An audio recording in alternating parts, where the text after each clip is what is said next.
Como que a gente constrói uma hipérbole? Bom, a hipérbole é o lugar geométrico dos pontos do plano, cuja diferença das distâncias em valor absoluto a dois pontos fixos desse plano é constante. Essa é a mesma frase que eu usei no início da videoaula, tá? Mas agora nós vamos mostrar isso de uma forma visual. Nós vamos fixar dois pontos no plano, que vão ser os pontos F1 e F2. Esses pontos estão fixos. Logicamente, você tem uma distância entre eles, tá? Que eu vou chamar de 2C. Essa distância aqui é 2C.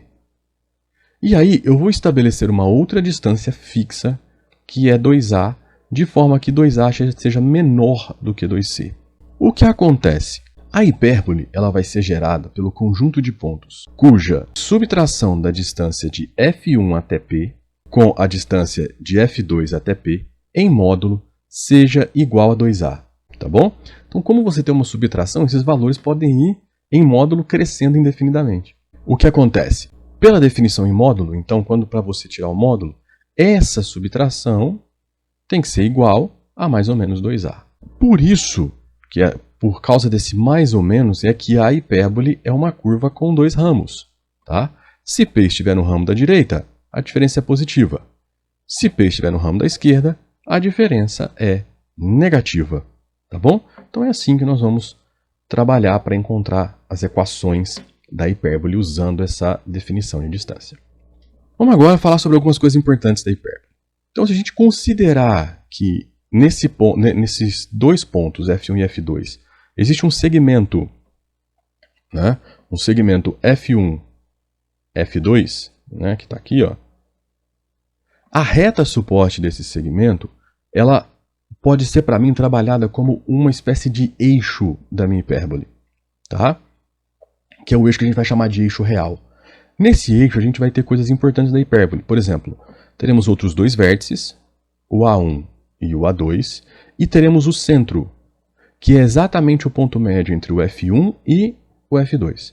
Por consequência, ele também vai ser o ponto médio entre o A1 e o A2.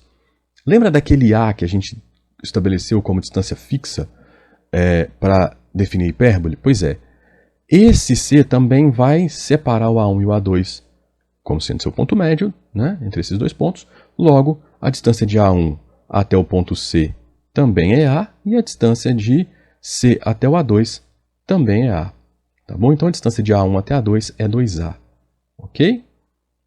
A distância 2C é chamada de distância focal, a gente vai falar sobre os elementos daqui a pouco. Tá? E aí, a gente também vai ter daqui a pouco um eixo que a gente vai chamar de eixo imaginário.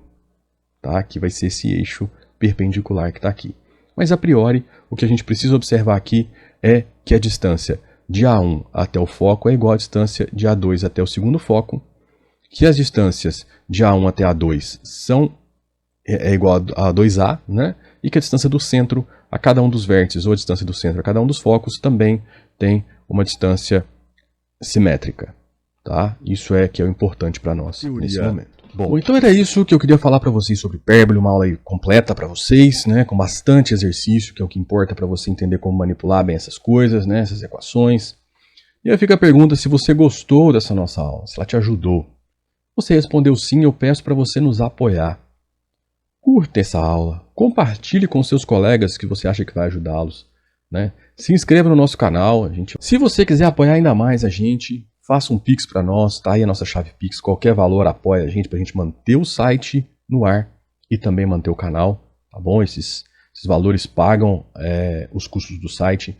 Lembrando que na descrição você encontra todos os links para os artigos do site usados nessa aula, tá? São 2 artigos, um sobre hipérbole e um sobre exercícios resolvidos de hipérbole, tá bom? Bem como dos livros citados ao longo dessa aula. Então era isso, eu espero vocês na próxima aula. Abraços e até a próxima.